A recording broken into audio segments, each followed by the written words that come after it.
Ideas in STEM Ed is a production of the Idea Engineering Student Center at UC San Diego, which works to promote community, success, and inclusion at all levels. My name is Darren Lapomi, Professor of Nanoengineering and Chemical Engineering and Faculty Director of the Idea Center. The purpose of this podcast is to provide a forum for the discussion of innovative and inclusive approaches to teaching and mentoring, and to support the personal and academic flourishing and success of students in science and engineering. To learn more about the Idea Center, visit jacobschool.ucsd.edu/idea. Zhigang Suo is the Alan E. and Marilyn M. Puckett Professor of Mechanics and Materials in the Harvard School of Engineering and Applied Sciences. Professor Suo obtained his BS degree from Xi'an Jiaotan University in 1985 and PhD in Mechanical Engineering from Harvard University in 1989. He began his independent career at UC Santa Barbara, moved to Princeton in 1997, and to Harvard in 2003. It was during this period that I became aware of Zhigang's work when he attended some of our more mechanics-oriented group meetings. Zhigang has been a leader in the thermomechanical reliability of semiconductor devices and did some of the first mechanical analyses on soft matter devices critical to haptics, robotics, adhesives, and human-machine interfaces. He is an engaging public speaker and storyteller, and his talks generate standing room-only crowds at conferences. In this episode, we talked about his trajectory and his career and life and challenges facing Asian and Chinese American scientists and engineers. Welcome, Zhigang. Thank you very much for joining me on the podcast. Thank you, Darren. So tell me a little bit about your interest in mechanics and where it arose from. Interesting in mechanics. Interest. So when I had my high school degree in China, and also my college, attended college in China as well. So that was 1981. So there was a national entrance exam. And then after exam, we were supposed to say what was our wish, which university, which specialty. In China, at that point, the disciplines are finely divided. So I didn't know what to do. So how funny. It could be, there would be 30, 60 people at a university specialized in welding. And another 30, 60 people specialized in refrigeration. So I had no clue I could commit to these things. Very specific topics. Very specific. I was told it was influenced by Russian system. I don't know these things myself. So, but my parents both were college lecturers at that time. They taught English. They didn't know anything about refrigeration or welding, such things. They couldn't really advise me. They took me to, my father took me to somebody who had knowledge of the university, the same university my parents working. And this guy said, "Oh, I knew you were good with mathematics, but China is building up. We don't need that many mathematicians, and our university is not that good with mathematics. How about mechanics?" I already studied mechanics in high school. Why should I study mechanics again? Oh, no, this mechanics is different. Mm-hmm. This is about building bridges, building airplanes. So I thought it could be fine. So at that time, my only good subject was mathematics. So that was it, because the university require us at 18 years old time declare a specific major. Mm-hmm. And the mechanics was the only thing kind of related to me. So that was it. That's fantastic. So when Professor John Hutchinson went on a long tour of China and ended up in your town at your university. You had a meeting with him, and this meeting changed your career trajectory. You did your PhD at Harvard and eventually became an assistant professor at Santa Barbara, and then went to Princeton. Now, this is sort of where our intellectual histories intersect, because you had a senior colleague, Sigurd Wagner, who is an electrical engineer and came to you with a problem on large area electronics, flexible electronics, and studying thermomechanical behavior of interfaces. And I wonder, how did you think about this transition from mechanics of hard materials to mechanics of soft materials? Was it a big jump for you, or was it a fairly simple, transition? Yeah, well, that was interesting.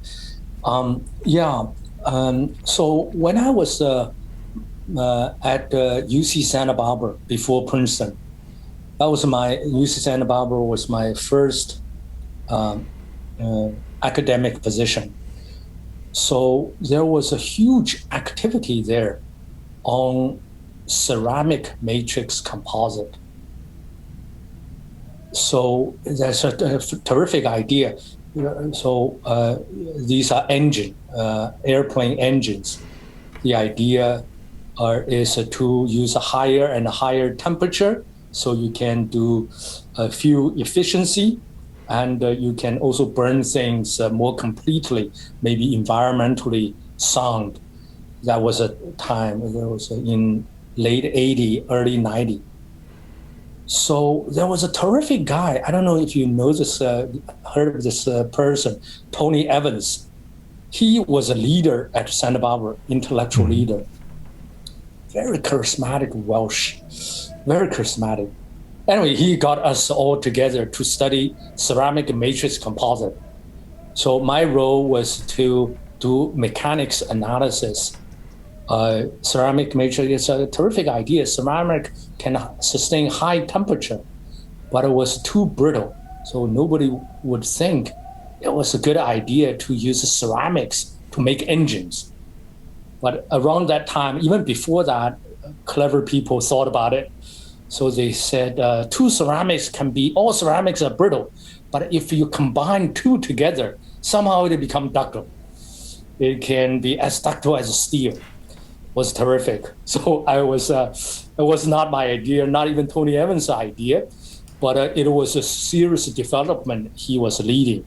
I was doing mathematical mechanics analysis of these experiments materials. So that was, around that time, there was also a friend who joined Intel as engineer. So that was early 90s. And he discovered that he had a materials science background from MIT, was a postdoc at UC Santa Barbara. We got to be a good friend. So then he joined Intel. He noticed at Intel, people were developing structures at a much smaller scale, not bridges, not airplanes, but much smaller. Mm-hmm. And these people, engineers, remarkable engineers, they're doing things by trial and error, was somehow fine, but it doesn't seem to be sustainable. So he decided he wanted, and his friends, colleagues, wanted to introduce some aerospace thinking into designing small structure. So big structures are designed for mechanical reliability, experiment designed, and the small structure were not designed for reliability, just for function, right? You need to be a transistor. If especially when you make a transistor, you have multiple materials together, and during fabrication, you have a very high temperature, 500 degrees C, and then room temperature, many materials, there's thermal contraction, expansion, cause a lot of residual stress. Also, if you have seen these structures under microscope, these are just really almost like a civil engineering structure, bridges, intricate structures, different materials. So reliability is a very serious issue. Mm-hmm. It's a very serious issue. So, and he got me involved in this kind of microelectronic structure mechanics problem. Again, while I was doing analysis mechanics, so that's a condition when I went to Princeton. So Sigurd Wagner is just a terrific guy. He and I he was in electrical engineering. I was in mechanical and aerospace. But at Princeton, we have a special arrangement. So my office and his office are very nearby on the same floor by coincidence. Mm-hmm. He was an early riser. I was an early riser. So 7 o'clock in the morning, he often came to my office to describe his problem. What are you doing, Zhigang? I was very proud. He's an electrical engineer. I told him, I collaborate with Intel. Mm-hmm. He immediately laughed at me. I don't know, why do you want to work with Intel? This is an old industry. We're at Princeton. We need to create a new industry. Instead of doing microelectronics, we should do macroelectronics, big. So we say, electronics get smaller, but people don't get smaller.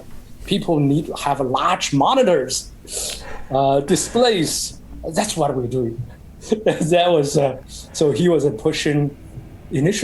literally pushing large screen displays, macro electronics. So that's how I got involved. Sigurd was really an intellectual leader in many ways. He not influenced me and influenced a number of other colleagues. Mm-hmm. And he also organized some national meeting, went to DARPA. We all went to DARPA. At DARPA meeting, I actually met two future leaders, John Rogers, mm-hmm. and your postdoc advisor, mm-hmm. Right? Zhenan Bao. Yeah, Zhenan Bao. Yeah. Yes. Before that, I didn't know them. So we were talking about so the title of the workshop, co-kept by Sigurd and his daughter friend. It's called Sensitive Schemes. So that was the beginning of electronic e-schemes. Well, I learned things from him. You ask whether it's a easy transition or not. Initially, it wasn't too difficult because initially we were just doing. So one project was just doing a curved surface, put transistor on the curved surface. So because it's a curve, so you can do camera image a little better. So it mimic, I guess, eye a little better. So the material is plastics, and then you just somehow make curve and put transistor on top of that. We figure out a way, actually publish a paper how you do that. So initially it wasn't too hard for doing mechanics. The difficulty really came in when Sigurd wanted to do stretchable. Yeah, and this is also where interfacial mechanics and material science, and particularly soft organic material science, have a very fruitful intersection. Yeah. And I've noticed that your work has become decidedly more molecular, closer to the chemistry in recent years. Is that a deliberate choice or a choice out of necessity, or is that where the interesting problems arose? So now at Princeton, I still limit, my whole group was doing computation, mechanics analysis. So I learned with Seegert a little bit about how elastomer worked. I didn't know I actually knew anything about hydrogels at that time. It wasn't even in the vocabulary of Seegert. So, and then I had this opportunity to return to Harvard as a faculty. So then it had something to do with your advisor, George Whitesides. So a Princeton colleague, Johan Axel, chemical engineer, material scientist, he and I had been collaborating when I was at Princeton. I moved to Harvard. We continue collaborate. Johan has had very good collaboration with George Whitesides. So he brought me and George together. Three of us and other people wrote a Muri proposal, got funded. So for that project, we were supposed to do stretchable electrodes. I happen to know quite a bit about electroactive materials, starting with the piezoelectric ceramics. So I knew something about electrodes. But with George's mind is such a fluid. So the moment he recognized what is electrodes, everything becomes electrodes. As long as your charge somehow is separated, liquid becomes electrodes, polymer becomes, everything is electrodes. Okay, I need to do something about something electrical. So that was fine with me. I had previous experience with piezoelectric ceramics when I was in Santa Barbara. So I decided to, I was looking for projects, what to do. So then around that time, one thing lead to another. We started to look at dielectric elastomer. You probably know something about it. So these are just a regular dielectric insulating rubber-like material. So, and when you apply voltage, it's an insulator as a capacitor. So positive electrode, negative electrode, they attract each other, squeeze the material, and the material area become larger. So that is actuation, change voltage to a deformation. Because it's a soft material, deformation can be very large. So I begin to do these electroactive soft material. And then, so at Harvard, so we have a very, so on the same floor, just a few offices down, David Mooney is a bioengineer. He is a world leading expert on hydrogels. So, and we started to do hydrogel. At that time, there was a terrific student in my group, Xi'an Jiaotan. You probably know him now. Of course, yeah. Extraordinarily successful professor at MIT. So, and he led the initial interaction with David Mooney's group. So at Harvard, we're so collaborative. So all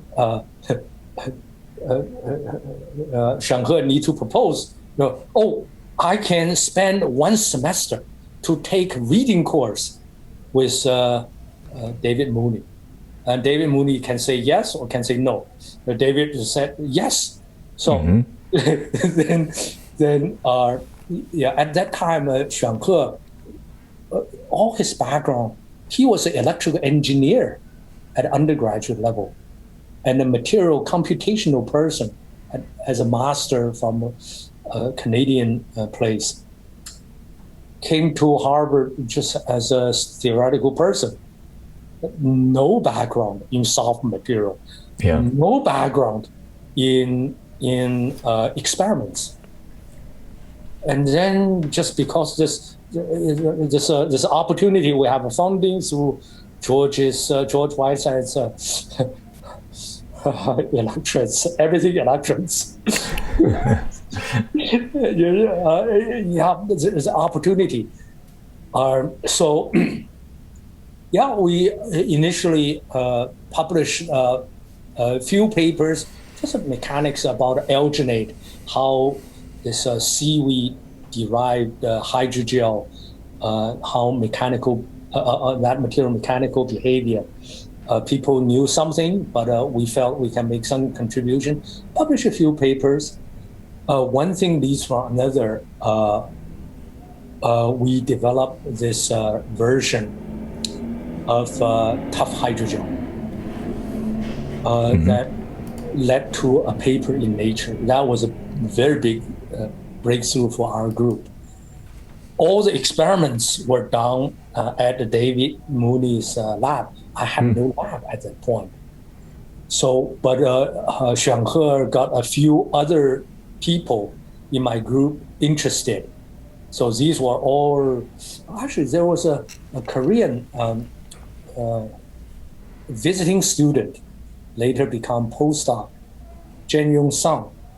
Sure, I know. He was actually a visiting scholar in my lab last year until the pandemic cut his visit short. Yeah. Yeah, he was very creative. Very creative. At that time, he was a visiting student at Harvard. Later on, became a postdoc. So he stayed at Harvard, I don't know how many years, quite a number of years, 4, 5, 6 years, I forgot. So, and he, Jen Sung, became a leader of that project. But initial material, initial concept was really conceived by Xiang He. Yeah, we create a first version because the intimate involvement of this project. These young people really taught me how to think about the behavior, mechanical behavior, in terms of molecules, hydrogel, polymer, and another polyacrylamide. So now my own field, starting from PhD time, really was fracture mechanics, how fracture work initially in metals, then in ceramics, then in composites, and then in stretchable electronics. But the way we think about these fracture, it's always from atomic point of view. For example, for metal, because a fracture ultimately involves breaking atomic bonds and also flowing things. So that wasn't hard, thinking about atomically at molecular level. But the new dimension is instead of just thinking about and computing it, actually translate that thinking into something you can make. That's a new constraint. Yeah, that's how it started. Sure.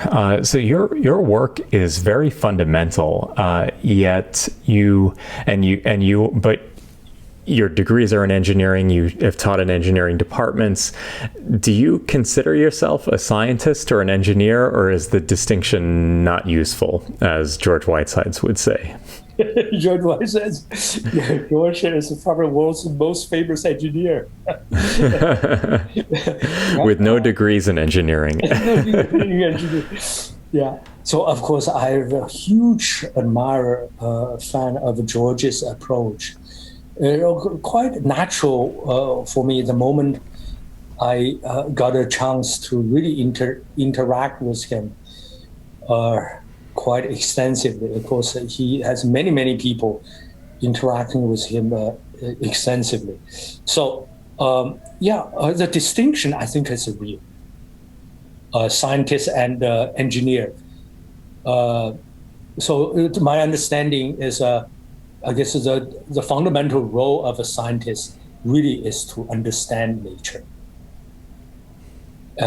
So of course, fundamental role of engineer is to create something nature doesn't have. So that role, I think, is real. This distinction is real. But for individual, it's hard to make that distinction. Once you understand a little bit of nature and you see something's missing that can help people, you start to create. Sure. So often our work, it's also genuine.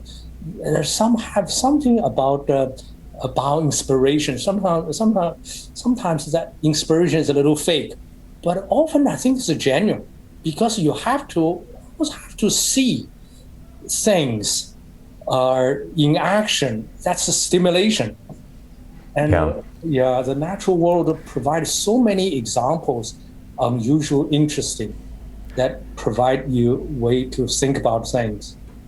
I often get in trouble with chemists when I say that organic chemistry is philosophically engineering, because at the end of the day, you need to put something in a bottle or on a windshield or on nail polish or on laminate flooring. I'd like to switch gears a little bit. You talked a bit about some international students and visiting scholars that you've had in your lab. You yourself were an international student. And the bravery of my international students never ceases to impress me, especially with regard to language comprehension, coming to a new country for the first time, especially language comprehension in a highly technical area. So I'd like to first ask you, how did you manage at Harvard when you in your first semester as a new English learner? Wow. Yeah, I cannot remember. Oh, no, I cannot forget. Sorry. Because this just burned into the brain, the humility. My parents, they were both English. They taught English in my own college in China. But they themselves learned English when they were adults. So because they were originally trained to teach Russian. Yeah, during Cultural Revolution, suddenly Russian became not useful. So they actually both learned English in their late 30s. Wow. As I can attest, not an easy time to learn a new language. Right. So I didn't appreciate that, right? So, but they muddled through both. I guess at that time, not many people had the skill anyway. They had to do it as literally. They learn English in the morning and begin to teach in the afternoon or something like this. Well, one semester they learn English, next semester they have to teach. So that kind of thing. There's still during Cultural Revolution, very interesting time. So they did that. They never managed to make me interested in English as a language. So I was muddling through. But at that time, because there's a terrific man in China, Deng Xiaoping, you probably heard this man, he had a very simple vision for China. Need to lift people out of poverty. You can eat and you can wear things. So not wealthy, but can live a normal life. So that was in 70s, 80s, he had this dream. And his goal is by 2000, most Chinese people could do that. That was his stated goal. And he accomplished that eventually. Anyway, so then even by that time, I was in high school in 70s. Our Cultural Revolution ended in 1976. And immediately, almost overnight, the country started, we're going to need engineers. We're going to build the country. So I guess there was always understanding China was maybe 50 years behind the advanced world. I don't know where people came out. There's a 50 years, 50. And then we need to do it in 2000, not to reach that level of advancement, but at least make people live reasonably well. So engineers. And therefore, we need to learn from a Western world, and we need to study English. So I think I started to learn English. This is mandatory in high school. Mm-hmm. But my parents were never interested enough or made enough effort to interest me so that they could give me special lessons. So my English was okay in high school, muddled through, but in college, it was immediately clear.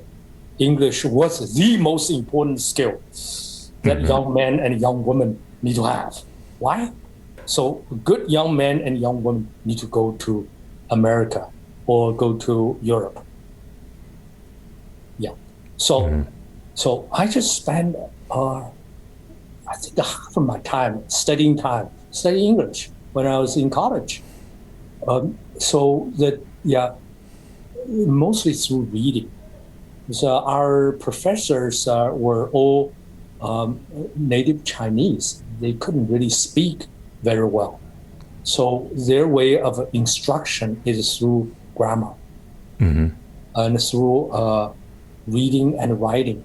So by the time I passed the examination, got to the United States, examining TOEFL score was pretty high. I've forgotten the number, but it was high. Then when I came to this country, I could read, I could write very well, I guess by Chinese standard. Hutchinson said I could write well, but he still corrected many things. Well, that's high praise.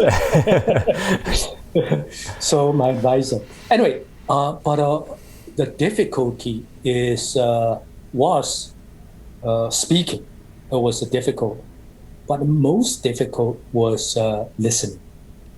Listening, you couldn't control the speed. In class, I couldn't understand things. So there was a course taught by Professor Spapen. He's a dear colleague now. Yeah, I know him. Yeah, he was a young man from Europe, Belgium, had thick European accent. I could hardly understand him. Also, his course is so deep and broad material science. I had no background. In class, I couldn't understand him at all. I had to read. He didn't have a textbook. I had a stack of textbook, just looking for hints, things. He kind of talked about similar figures. It was very, very hard. So what can we do as instructors to make it easier for international students to learn from us? I think English level now has improved, I believe. So today, students came with a better skill in listening and listening comprehension and speaking better than I had.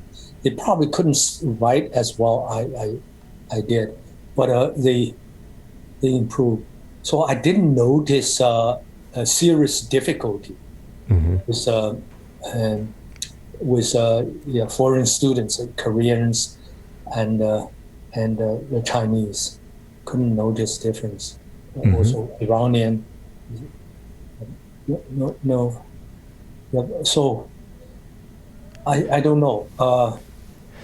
I don't believe it's still a huge barrier, at least from instruction.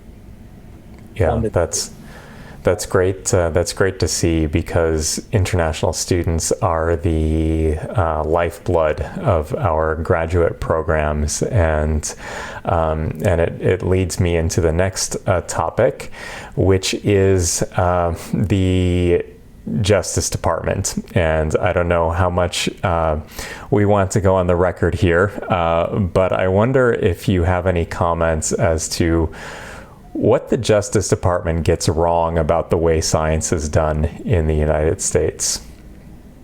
Oh, this is a huge topic. I don't know how much you follow this development yourself, Professor Charlie Lieber, right? From your own old department, Charlie Lieber. Yeah. Nobody could dream he would be connected with espionage. Yeah. Right? Charlie Lieber, espionage. How ridiculous that could be.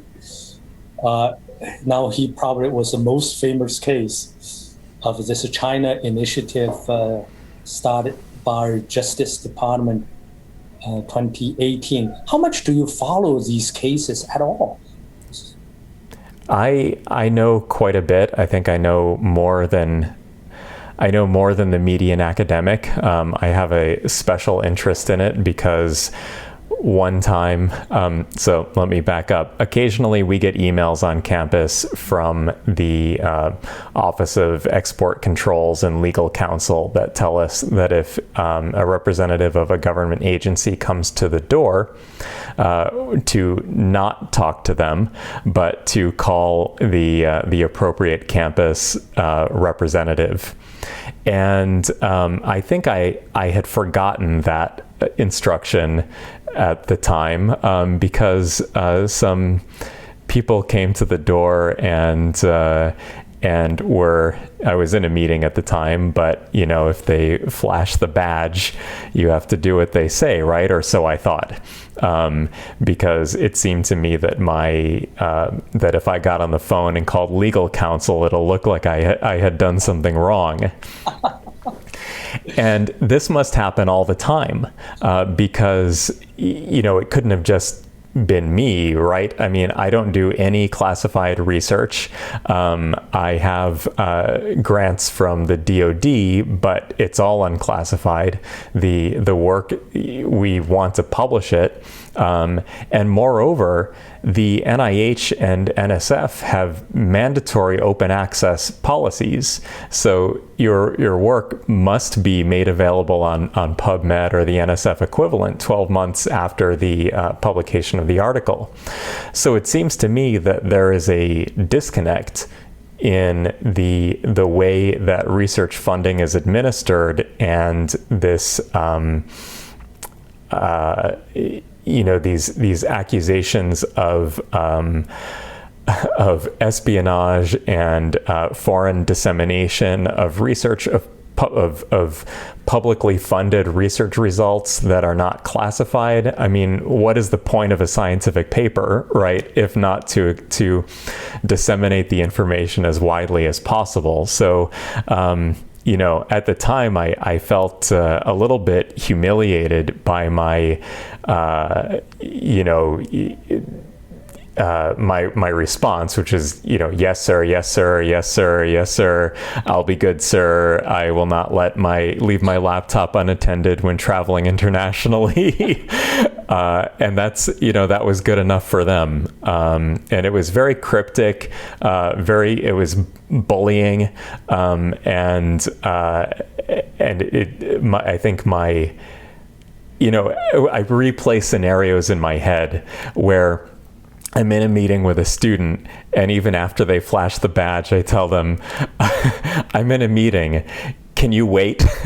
I should have said that, right? But, I thought I was in trouble. Yeah.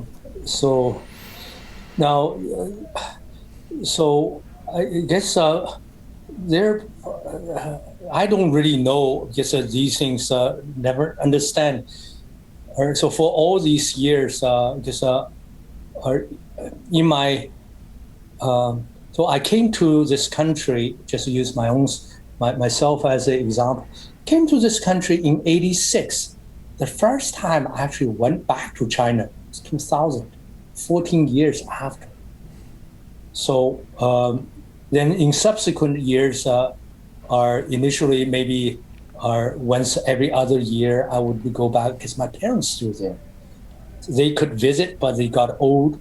I need to see them. So, and China probably, just around that time, became, they're doing very well. They became heavily funding scientific research. That was new around that time it all began.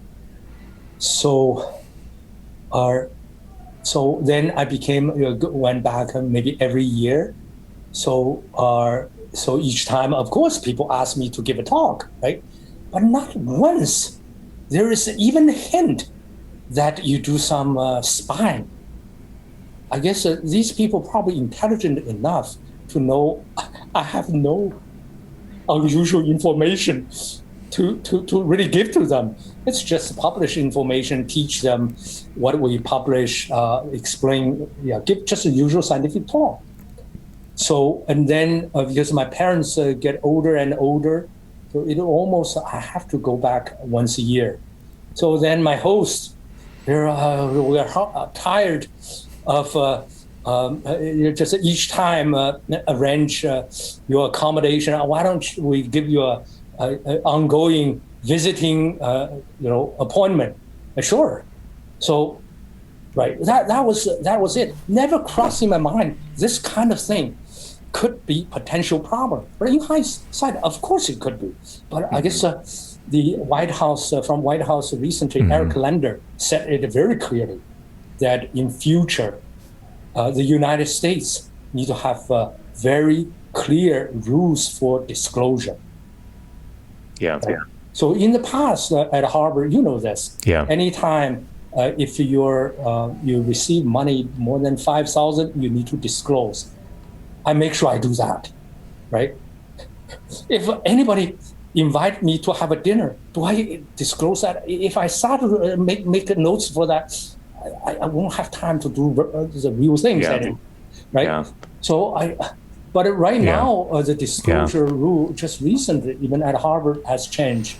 It's almost anything in kind, even without any money, you need to disclose.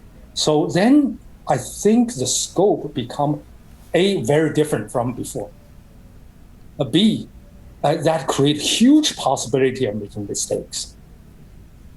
How do you think that this attitude of the government has affected the climate for our Chinese American and international students from China and researchers of Chinese origin in general? Well, it sent in the field, it's called a chilling effect. It's genuine. It's genuine. So the concrete thing is a number of things. So we have recently started a new organization called Asian American Scholars Forum. So initially just organize webinars to educate scholars, also try to engage people from government, DOJ, and engage people from university to see there must be some misunderstanding here, because none of us, searching our heart, had any experience closely related to espionage. Sure, of course. We don't have that experience, so we cannot really talk about it. But there is something clear misunderstanding. Our colleagues, close colleagues, gets charged, indicted. What is going on? So the educational activity cannot be just on us. DOJ need to learn something. So writing a recommendation letter for any student is almost a job requirement. We have to do it. That should not be part of the indictment. Yeah. So if you read Gang Chen's, part of one entry is Gang Chen actually wrote letter of recommendation for people apply job in China. How absurd. Yeah, that is absolutely reprehensible. Yeah, too low.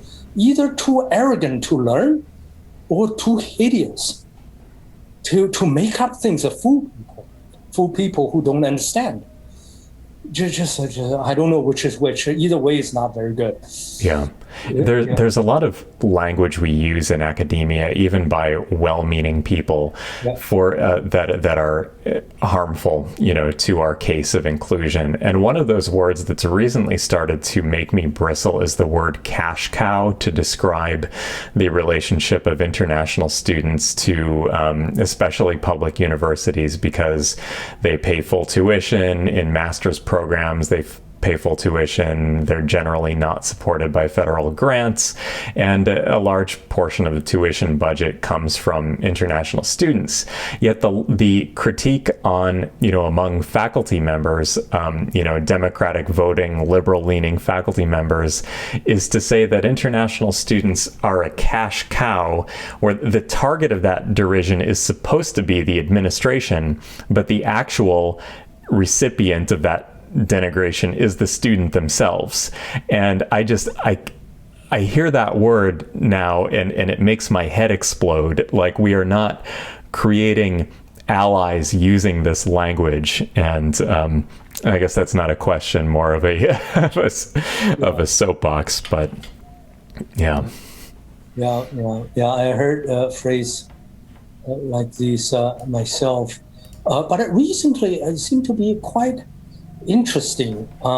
Recently, there was a concern whether, in particular, Chinese students can still come to this country, can get visa. So far, seem to be good in general in terms of big numbers. There are individuals get denied for special circumstances. So that seemed to be coming back. But look. What the new phrase is, research security. That's something really way above my knowledge about things. I don't know how much you know. So essentially, okay, you do research, get government money, some money from defense or energy, presumably can produce value, and you publish it. That's fine. But then people say, you also train students. These students, if they're Chinese or Korean, they are going back to their country. That's a fact too. Mm-hmm. And there's no doubt that the rapid development in Asia enormously benefited from the education they received from America. Sure. We Americans used to be proud of this fact. We lifted a lot of people out of poverty. Absolutely. By educating them. But Zhigang, you and I have to be careful about what we say publicly here, because if certain voters or certain members of Congress knew what fraction of the $7 billion NSF budget or $30 billion NIH budget went to the training of international graduate students and postdocs, they would be taken aback, and we may, less enlightened administrations may wish to curtail that funding or place certain restrictions on whom can be trained using those resources, and that's something that has always scared me. Yeah, it scares me also. Because, you probably always pay attention to all kinds of things. Just knowing what I know about you, I was not very politically sensitive about things. I wasn't very interested until Gang Chen's arrest, right? Politics is just not my thing. Many people in my generation of Chinese descent, it's kind of like that. So we just left China because we really dislike politics of all kinds. Just let us do our own things, spend time with the family and books. We were very happy. So, but nonetheless, there's a debate, between parties. I must say, I can see points from both ends, right? Research security, and it is also a fact that American education or Western education, there is a massive technological transfer from textbooks, from attending schools, not by espionage. Espionage must be minute amount by real wealth. I don't have statistics, but if anybody disagree with that statement, they need to show numbers. Yeah, 99% of the sure, the vast majority of knowledge transfer is via legitimate means, and government funding paid for most of the legitimate, or much of the legitimate transfer as well in terms of yeah. So in one side of the argument, I can see that the science is noble. Liberate people, right? You teach people how to fish rather than, always cook fish and send to them. That seemed to be a very good strategy, right? Have a stable country, a large country, make that country chaotic. Probably it's not to anybody's interest anyway. So that's one kind of argument. The other kind of argument, hey, here is national security, and they are doing so well, and they don't follow rules. That also has a lot of element of truth in that. I actually don't know at high level. At the end, I felt it has to be a political decision. Cannot do massive experiment. Let's do experiment, see both ways. You cannot do that. You only have one world. Come on. Political decision. So I'm all for that. Debate, heartfelt, honest debate. That's fine. But what's wrong with this DOJ 2018 rule? They are changing the rules in the middle and making up rules and then punish people who were totally innocent in the old way of doing science. It's very open. You collaborate with whoever who can collaborate with you. Even in the charges themselves has no mention of espionage. The legal document has zero mention of, it's always a disclosure. Have you disclosed this tie with China or not? Sure. That's totally different things.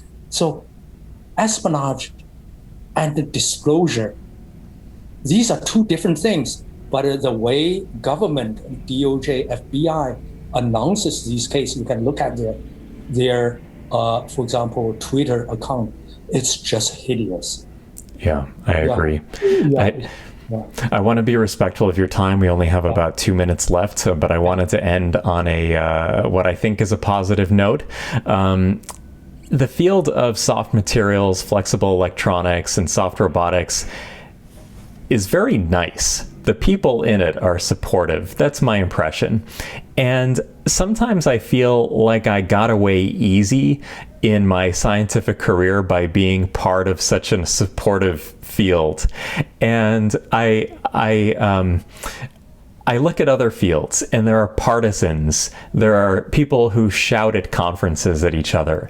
And I wonder if there's some characteristic of soft matter, flexible electronics, soft robotics, these areas we work in, that are especially amenable and welcoming, that make the field especially welcoming to newcomers and new ideas. I wonder if you have a reaction to that, or if you think it's true. That is, I think that's true. Partly, I think it's because the field is relatively young, and so there are, even the most successful people are very young. Also very interdisciplinary, right? So you're a chemist by training, I'm a mechanical engineer. I really knew you have a deep knowledge in areas that I had no clue. So that bring in a lot of collaborations, that bring respect. Also mechanics, I have a knowledge, seemed to be totally trivial for me. But then Sigurd Water was totally delighted that there's such a field of knowledge that existed. So that was very delightful. That actually we got off from a very good start, and there's a few extraordinary individuals that help us start it. Well, that is a wonderful note to end on, and thank you very much, Zhigang, for your time. This was a great conversation, and I know our audience will appreciate it. Okay. Thank you, Darren. Thanks for listening to Ideas in STEM Ed, a production of the Idea Engineering Student Center in the Jacobs School of Engineering at UC San Diego. This episode was edited and engineered by Sky Lee, with theme music written and performed by John Viviani. Title art was created by Caitlin Wong. Special thanks to Sarah Eckert for guest booking and marketing. The Idea Center works to promote community, success, and inclusion at all levels. To reach us for guest suggestions and other feedback, please send an email to ideadirector@eng.ucsd.edu. And to learn more about our programs, visit jacobschool.ucsd.edu/idea. As a final note, the views expressed by me or the guests do not necessarily reflect those of the Idea Center, the Jacobs School of Engineering, or UC San Diego. See you next time.